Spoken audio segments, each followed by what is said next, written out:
Alright, so in this video I'm going to just introduce simple harmonic motion and define some of the important terms that we need in order to be able to describe the motion.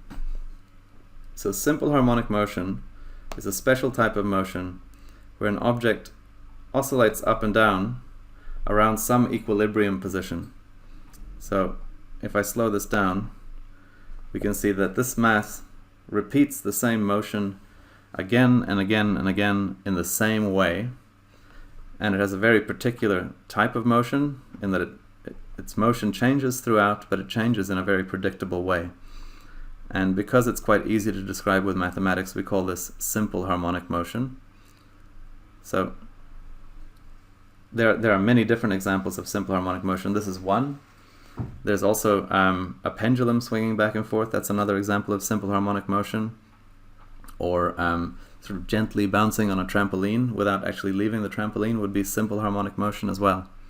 So I'm going to add a line here that shows the middle of this motion, and we call that the equilibrium line, or the equilibrium position. And I'm going to add a force here so we can see what the size of the total force is on this mass. In this case, the total force is provided by the combination of the weight and the spring force. But we can see that the total force changes in a very predictable way here. Equilibrium position is called equilibrium position, and I'm just going to bring the mass to equilibrium position like this. And we can see that at equilibrium, the net force is 0. So equilibrium position is defined as the middle of the motion. It's the position where the net force on the object is 0. If we move the object away from equilibrium position, then the force increases. And you can see that the force is always going to point towards the equilibrium position. We call the net force acting on this object, we call it the restoring force, because it always tries to restore the object to its equilibrium position. Okay, the next thing we want to define is the amplitude of this motion. So amplitude is defined as the furthest away that the mass ever gets from equilibrium. And it reaches that point on either side of equilibrium, so we can measure it on either side. So if I want to measure the amplitude of this motion that's happening right now, I'll stop it when it's the furthest away, which is right now. I'll add a little line just so that I have a reference line to measure to. So in this case we're measuring from the center of the mass.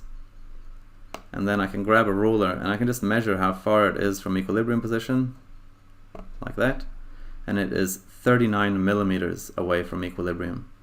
So the amplitude of this particular simple harmonic motion is 39 millimeters, or 0.039 meters.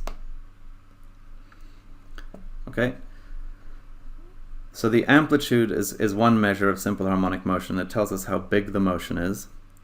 We also need to be able to describe where it is at a given time, and that we use displacement for, which has the symbol x.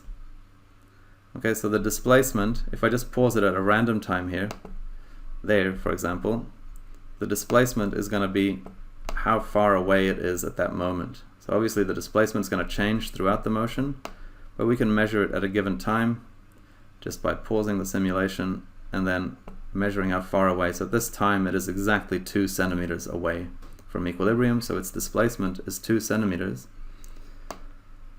Now displacement can be measured above or below the equilibrium position. By convention, if we're below the equilibrium position, we call the displacement negative, and if we are above, we call it positive. If the simple harmonic motion is horizontal, then we would call to the left of equilibrium negative and to the right of equilibrium positive.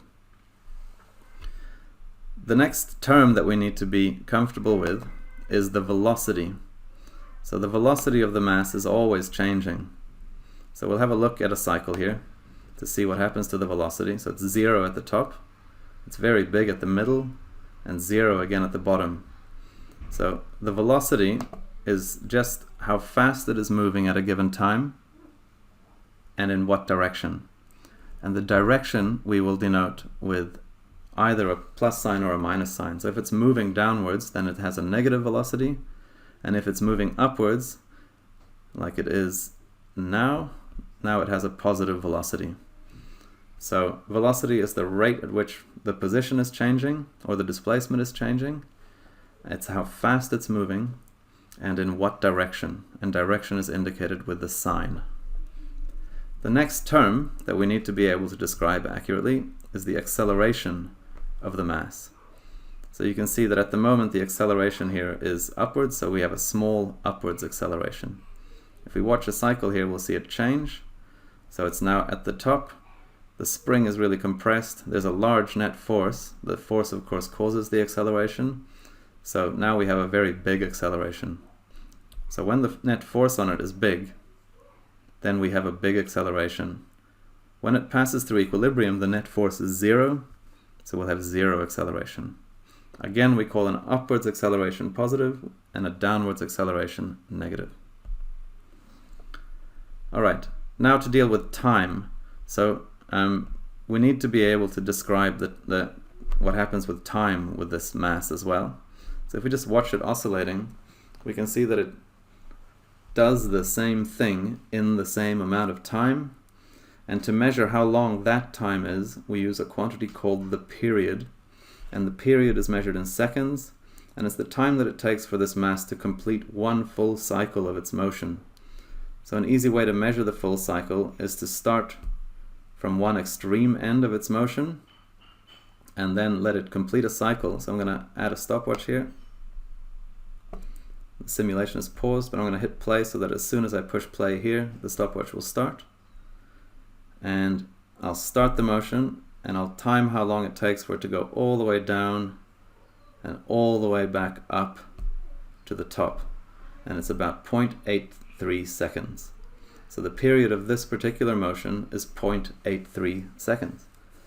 The period remains the same, so every single 0.83 seconds it will complete one full cycle of its motion. The frequency is the number of complete cycles that it completes per second. So I'm going to change the mass. I'm going to make the frequency really high so that we can measure a whole number frequency and plonk it at the equilibrium position, and I'll make it a really stiff spring so that at normal speed this will oscillate super quickly. If I hit play, so you can see it oscillating very quickly here. So I'm going to slow it down, and I'm going to measure how many complete oscillations this thing does in 1 second, and that is the frequency. So if we have a look here, we'll count them. I'll put the stopwatch right next to it so that I can count the oscillations and look at the stopwatch at the same time. So if we go here, we got 1, 2, so it was maybe 2.5 oscillations in 1 second. So I didn't stop the stopwatch quite on time, but it was close to 2.5. To time it more accurately, what I could do is I could instead time it over 2 seconds and then just divide it by 2 to get the frequency. So if I time how many oscillations we get here, and so that's 1, 2, 3, 4, 5. So I get almost exactly 5 oscillations in 2 seconds, which means that my frequency is the number of oscillations per second. It's going to be half of that, so 2.5 oscillations per second. Instead of saying oscillations per second, we use the unit hertz to measure frequency. Okay, the next one that we're going to define now is phase, and for that I need 2 masses on 2 springs, so I'm going to remove that. I'm going to add a mass to the spring. I'm going to stop that spring. I'm going to add a mass to the second spring and stop that spring, and then just increase that spring constant so it's equal. Okay, and I'm going to pause the simulation, and I'm going to move them both to the same position below, which is there. And if I now hit play, both of these springs will oscillate in time, in sync, and we call that in phase. So these 2 springs are now exactly in phase. To show a different kind of phase, what I can do is I can bring this spring up while the other spring is down. If I hit play now, the two springs will oscillate exactly out of phase. So when one is at the top, the other is at the bottom. We call that exactly out of phase. And I want to show that the phase doesn't have to be exactly in or out of phase. So now they're going to be a quarter cycle out of phase instead of being a half cycle out of phase. So they're not exactly in phase or exactly out of phase, but one sort of follows the other one. They both have the same period, but they're not doing the same thing at the same time.